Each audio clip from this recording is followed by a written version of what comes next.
Most of the world's current wealthiest people made their billions through technology or industry. From Google's Larry Page to Carlos Slim and Mark Zuckerberg, a handful of individuals own almost all of the world's resources. In fact, a study recently showed that the 9 richest men have more wealth than the poorest 4 billion people on Earth. This staggering statistic is hard to believe, but today's biggest fortunes barely register when compared to the richest people in history. For millennia, these titles belonged to royalty. Because they were not burdened by taxation and bureaucracy, these monarchs could accrue wealth unhindered. Among them are Augustus Caesar and Cleopatra. But there was one individual whose wealth eclipsed all the rest: Musa. Mansa Musa, whose name translates to Musa the Sultan, was not only the richest man in Mali, he was the richest person in human history. Details of Musa are somewhat scarce because he lived during the 14th century, but a few facts are certain. First of all, he wasn't born royalty. He was appointed deputy when Malinese King Abubakar Keita II left for a religious pilgrimage along the Atlantic Ocean and never returned. According to the laws of their kingdom, this made Musa their de facto king. Musa's ascension to the throne in 1312 also came at a very important time in history. The late Middle Ages were marked by population decline and unrest in Europe. The entire continent was suffering from famine, the Black Plague, and political revolution. At the same time, North Africa was becoming a hub for commerce and industry. At this time, Musa came to power and took advantage of the economic stability in his region. But Musa wasn't just opportunistic. He also inherited a country that was rich in natural reserves. Salt and gold in particular were plentiful in Mali, and he soon became a successful merchant in addition to his magisterial duties. He traded his gold all across Africa and Asia, establishing Timbuktu as the epicenter for commerce in the region. Before his involvement, Timbuktu was barely established as a permanent settlement, but after his renovation, the city had a constant stream of camels passing through, each laden with more than 200 pounds of either salt or gold. To this day, the salt trade is robust in Timbuktu and still serves as a commercial hub more than 700 years later. In addition to the economic gains, Musa oversaw the construction of Timbuktu's most iconic landmark, the Great Mosque of Jen. As a devout Muslim, it was important to Musa that he pay tribute to his faith with his newfound power. The Jen Mosque is made entirely from adobe and is considered by many architects to be one of the greatest achievements of the Sudano-Sahelian architectural style. Musa brought in architects from southern Spain and across the Muslim world to complete the project. The massive religious complex is the cultural center of Timbuktu and was recently recognized as a UNESCO World Heritage Site. But beyond architectural achievements, Musa's rule saw huge diplomatic gains. Using minimal force, he expanded the Malinese Empire to include modern-day Mauritania, Senegal, Gambia,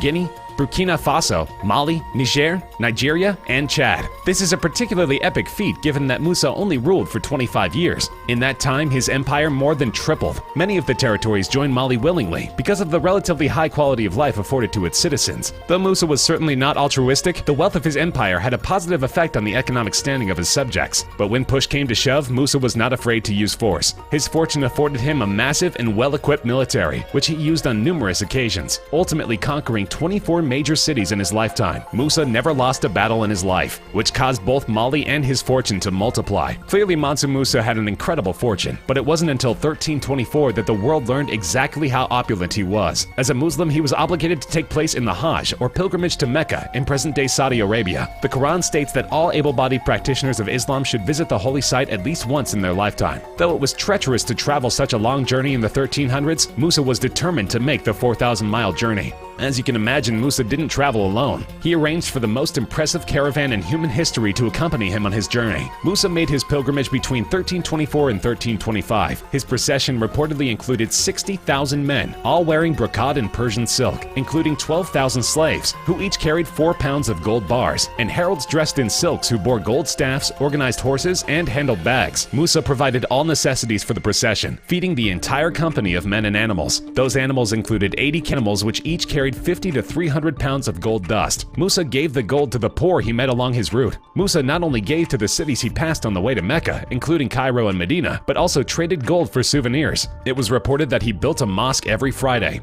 These numbers have been corroborated by eyewitnesses who were in awe at his wealth and generosity. For Musa, this was the trip of a lifetime, and he spared no expense. An attendant was later interviewed by a Malinese historian. He claimed that at each halt he would regale us with rare foods and confectionery. His equipment and furnishings were carried by 12,000 private slave women, wearing gowns of brocade and Yemeni silk. It's known that Musa visited with heads of state on his journey, but most famously he met with al-Malik al-Nasir, the ruler of Egypt. As Musa's caravan traveled through Cairo, he received an urgent message from al-Nasir that he wished to arrange a meeting between the two venerable leaders. Musa refused, stating that he was merely passing through Cairo on his way to Mecca and that he had no business with the king. Historians later speculated that Musa was hesitant to meet the Egyptian king because this meeting would involve an insulting ritual in which all present would be forced to kiss al-Nasir's feet. Of course, this was well beneath Musa's gravitas, so he continued to refuse as al-Nasir sent a constant stream of messengers to his caravan. One of the messengers was later interviewed by a historian. He explained, "I continued to cajole him and he continued to make excuses, but the Sultan's protocol demanded that I should bring him into the royal presence, so I kept on at him until he agreed." Musa was apprehensive about the pomp and circumstance surrounding their meeting and tried in vain to get out of it, but the Egyptian king resorted to threats to bring Musa into his royal chamber and he finally acquiesced, given that he had no military to protect him beyond the thousands of slaves in attendance. The meeting grew contentious when Musa refused to kiss the feet of the Sultan, and only turned calm after Musa elected to properly greet al-Nasir. After stooping to kiss al-Nasir's feet, the mood thawed, and the two kings commiserated on the challenges of royal life and traded business secrets. Their revelry went on for hours, and in the end Musa made a powerful ally and trade partner. Following this conversation between the two men, al-Nasir offered lodging to Musa and everyone accompanying him, and Musa in turn left a piece of his incomprehensible wealth in Egypt. Though Musa's trip was intended only for religious purposes, it offered him latent business advantages in areas where he didn't usually travel.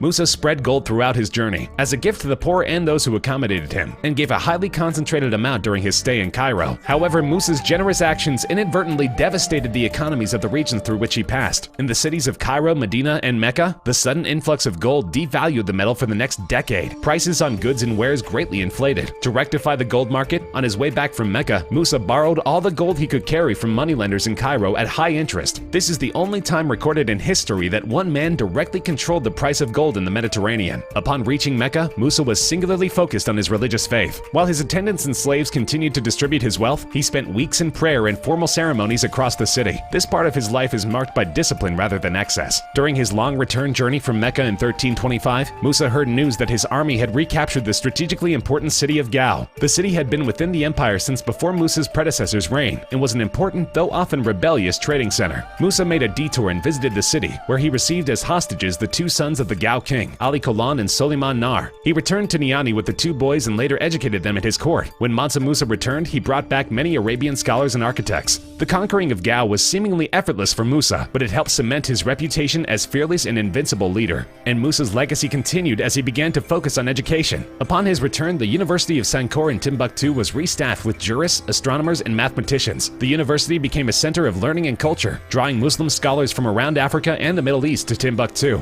By the end of Mansa Musa's reign, the Sankore University had been converted into a fully staffed university, with the largest collection of books in Africa since the Library of Alexandria. The Sankore University was capable of housing 25,000 students and had one of the largest libraries in the world, with roughly 1 million manuscripts. At this point, Musa was by far the most famous individual in West Africa, so it came as no surprise when his picture was included in 1375 Catalan Atlas, one of the most important world maps of medieval Europe. After this, word of his wealth spread across the Mediterranean and up through Europe and East Asia. But unfortunately for Musa, his amazing success had unintended consequences. Upon discovering the vast wealth that Mali had accrued, a race began across Europe to invade and conquer the empire. It was first invaded by Portugal in 1444, when soldiers lined the coast and diplomats tried to foment slaves to rebel from their masters. The Milanese Empire put up a good fight and prevented Portugal from conquering them entirely. But after years of sustained warfare, Portugal colonized several important trade centers on the Milanese coast, essentially cutting it off from the world. This colonization continued for hundreds of years, and Mali eventually became a French colony. The French exploited Mali for its natural resources and forced its inhabitants into poverty. Though Mali is a sovereign nation today, French is still the national language, and the average citizen only makes $780 in a single year. This is a far cry from the robust empire that Mansa Musa created. Though it is difficult to adjust Musa's wealth to match modern-day billionaires, economists have estimated his net worth at an unbelievable $400 billion. To put that in perspective, the richest person in the world is Jeff Bezos, who amassed a fortune of $109 billion through the success of Amazon.com. He is closely followed by Bill Gates and Warren Buffett, who each have about $90 billion. They made their fortunes in technology and the stock market respectively. This means that no one in the world has even a quarter of Musa's massive fortune. The closest historical equivalent is John Rockefeller, whose adjusted fortune is about $340 billion. He amassed his fortune through the U.S. oil company and various other industrial ventures. But even then, Rockefeller's net worth is a full $60 billion short of Mansa Musa's. Though he's far from a household name, Mansa Musa was one of the most influential influential and powerful people in human history. His jaw-dropping wealth came from a mixture of luck, hard work, business acumen, and military strength. In the 700 years since his death, no one has even come close to breaking his record, and he still stands as the wealthiest person in human history.